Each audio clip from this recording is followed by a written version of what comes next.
welcome to this week's episode of Hoosier News Source. I'm Brandi Chang. And I'm Macey, Moreland.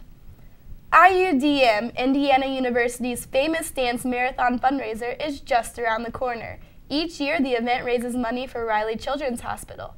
IUDM has raised over $7 million for the hospital since 1991 and is currently the second largest student-run philanthropic event in the nation.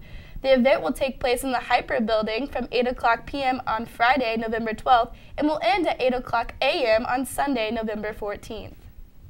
This Friday, over 700 students attended Indiana University's Law Day, an event which allows students to meet with recruiters from the nation's top law schools to learn more about admissions, financial aid, and much more.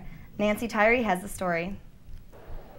We're standing in Alumni Hall for Indiana University's Law Day, which is sponsored by the Health Professions and Pre-Law Center of Indiana University, Bloomington. Pre-law students here, there are about 2,600 on our pre-law listserv, so email list, so huge interest in law school here at IU. Last year, about 84% were admitted to at least one law school, which is pretty high, actually. Nationally, the admission rate is about 67%, so our students do quite well. It's just an opportunity here that applicants at smaller colleges around the country, even maybe more elite schools, just don't have. This is the largest law fair in the world, with representatives from over half of all law schools in the country. Turnout so far is excellent. Last year we had over 700 students, which was the record in the Big Ten, actually. Wisconsin was number 2 at 350, so pretty proud of Indiana being number 1 there. Well, it's just, just an eye-opening experience, and most people come to college knowing about 5, maybe 10 schools at the most, but there are 200 out there in the country, and there's some wonderful programs that could be a really good fit for a given student, but how are you going to find out about them? And this is one way to do that, to really expand their horizons. It's great. I need to look at some more schools. It's hard because I don't really have the time to visit a lot of schools, but here I have all the admissions people just located in one small area, so I can just talk to all of them. Well, some schools I already knew a lot about, so it was kind of just saying hello, I'm interested again, but then there are other schools that I knew nothing about, and now I really want to apply to them. I've learned so much about their campus, class sizes. It's been really beneficial. I'm Nancy Tyree, Hoosier News Source. A female student was reportedly sexually assaulted when she got briefly separated from her friends on early Sunday morning. The incident took place in a wooded area near North Jordan Avenue. The assault happened just hours before a group of students were robbed and beaten near Forest Squad. No word on whether separate assaults were linked. Anyone with information involving the incident can contact the IUPD at 812-855-4111. The National Science Foundation granted IU a $1.1 million grant that the university is now sharing to orchestrate water research in third world countries. 2 of Indiana University's geographers and one of Princeton University's environmental scientists is also using some of the money to do research and work on water issues in Zambia. With midterm elections in the U.S. Congress coming just around the corner, Texas Republican Congressman Ron Paul, a guest from the Southwest as well as a good friend of young Americans, landed on the ground of Indiana to give IU students a talk on some of the most important topics in the United States. Paul went into his speech. He had a short press conference meeting with media that will be covering his speech Monday night. During this 20-minute media session, he made some points regarding the issues that American people care about most nowadays. Though the lecture was not up yet, Congressman Paul has already been warming up for his case for liberty. Now let's take a look. What do you think about the No Child Left Behind program? Would you continue it? Would you change it, and why? No, I'd discontinue it. I'd get the federal government out of education, totally and completely. There's no constitutional authority for it. So, yeah, and that's a good example of Republicans getting in charge. One time remember Reagan, we'll get rid of the Department of Education, nothing happened. At least it was in the platform. But no, we finally have more control of the government than ever before, so we doubled the size of the Department of Education. And so that means we probably improved our educational system by 100% or so.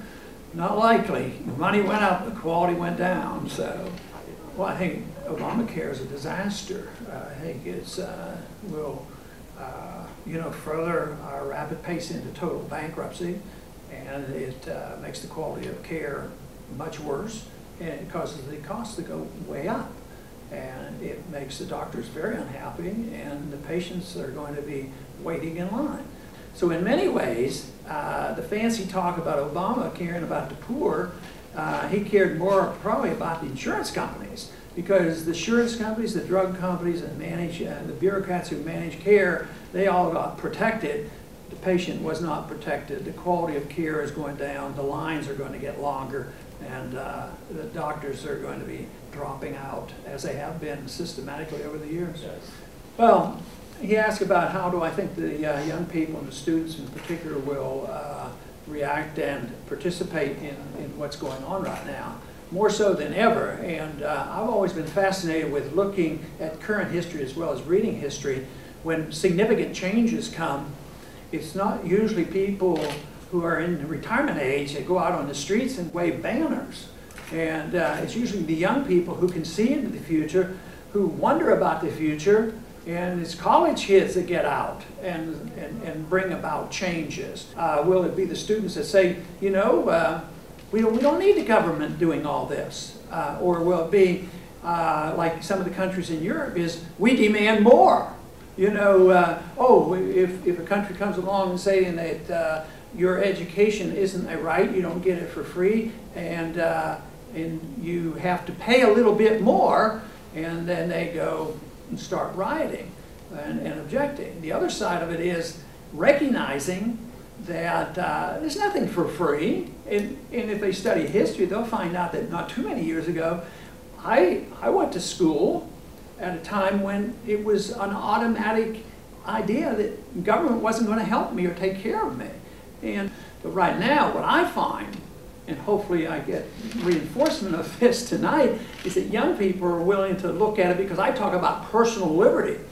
That if you want personal liberty, the right to your life, the right to do what you want with your life and what you read and do all these things, personal civil liberties, if you want that, you have to assume the obligation of the consequences of your actions, as well as the consequences. If you want to get the government off your back, you want low taxes, you want incentives, but you ought to have the right to keep what you earn. And I just see what I'm witnessing is a healthy response from the young people, and I get tremendous encouragement from young people, because The National Weather Service in Indianapolis issued a freeze warning for Monroe County over the weekend. While the freezing temperatures may be a death march for seasonal crops, it really is no more than a sign to bring out the winter jackets for students. With all the scary masks, sugary candy, and tailgating, it's safe to say that this weekend did not disappoint. And neither did Hollywood gossip, dishing everything from Mariah Carey's confirmed pregnancy to Taylor Swift's ever-popular love life. Here's Nancy Tyree with your entertainment update.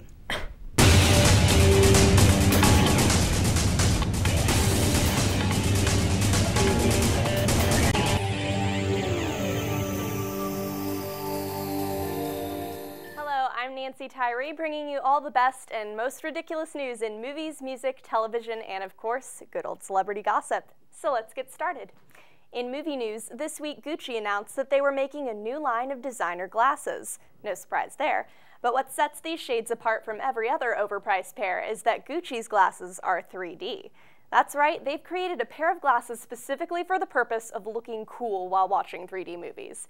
Now, fashion isn't cheap, and these lenses will cost you about $225. And yeah, it's kind of pointless to wear designer accessories in a dark movie theater where no one else can see how cool you look.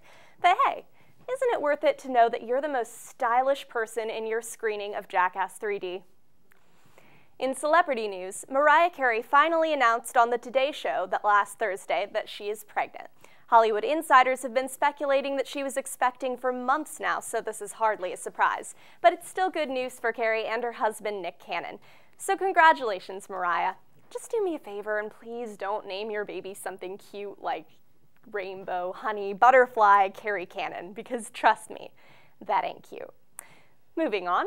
In TV news, I'm sure you all know about Oprah's new network by now, but if you don't, here's what you need to know. It's called OWN, which is short for the Oprah Winfrey Network. Very clever. And it's set to begin programming on January 1st, and it's going to be awesome. How do I know that? Because Oprah's running it, duh. And in further proof that she is totally awesome, Oprah recently announced that she has banned the B word from her new network. While giving a speech at Mariah Shiver's Women's Conference in California, Winfrey stated that her network will be fun and entertaining without tearing people down and calling them bitches. Imagine that. I can't imagine it, Oprah, and it looks awesome. Speaking of awesome, I've said awesome a lot today, sorry. James Cameron has recently announced that he's making 2 Avatar sequels, and they will be his top priority in the coming years. Well, they'll have to be priorities because Cameron is looking at releasing Avatar 2 in December 2014 and Avatar 3 in December 2015. That might sound like a long ways away for die-hard Avatar fans, but keep in mind that the first movie took Cameron somewhere around 20 years to complete. So these release dates are really pretty soon. Anyway, with little over 3 years until Avatar 2, I'd say that'll give me just enough time to save up for those 3D Gucci glasses so I can be the coolest person at the midnight premiere of Avatar 2. Then again, I'm pretty sure I'd be the coolest person there even without the glasses. And lastly, I'll leave you with a very intriguing rumor. Allegedly, singer Taylor Swift has been spotted with actor Jake Gyllenhaal, and rumor is that the two are dating. Wow, imagine that! Taylor Swift is rumored to be dating a Hollywood hottie just as her new album is about to drop? What a crazy random happenstance. I'm sure those two events have no correlation to one another whatsoever. But I'm not saying this couple is totally improbable. I mean, Swift has been linked to like 5 different guys in the last year alone. Let's see, there's Taylor Lautner, Joe Jonas, John Mayer, Corey Monteith from Glee, and now Jake. Dang, I would be legitimately jealous of her life if I weren't positive that most of these guys were set up with her by her publicists. Well, that's all the scoop on Hollywood and beyond for this week. I'm Nancy Tyree, Hoosier News Source.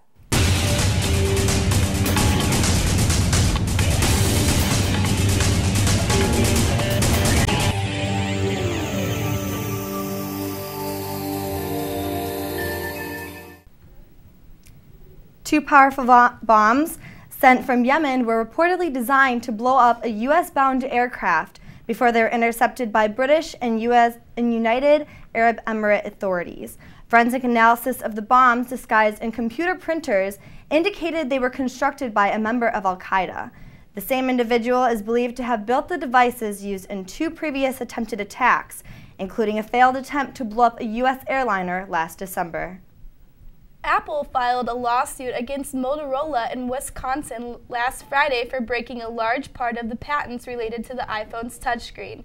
The lawsuit says that Motorola's backflip, Droid, Click, and other phones are too similar to the iPhone's display and mimic some of the iPhone's applications. Apple is asking Motorola to halt further use of the patents, and the company is seeking an unspecified amount of damages from Motorola. Thanks for tuning in to this week's episode of Hoosier News Source. Be sure to tune in Wednesday for news updates on this week's episode of What's Up Weekly. And be sure to check out our website at iustv.com/Hoosier News Source for recent updates and to watch this episode again.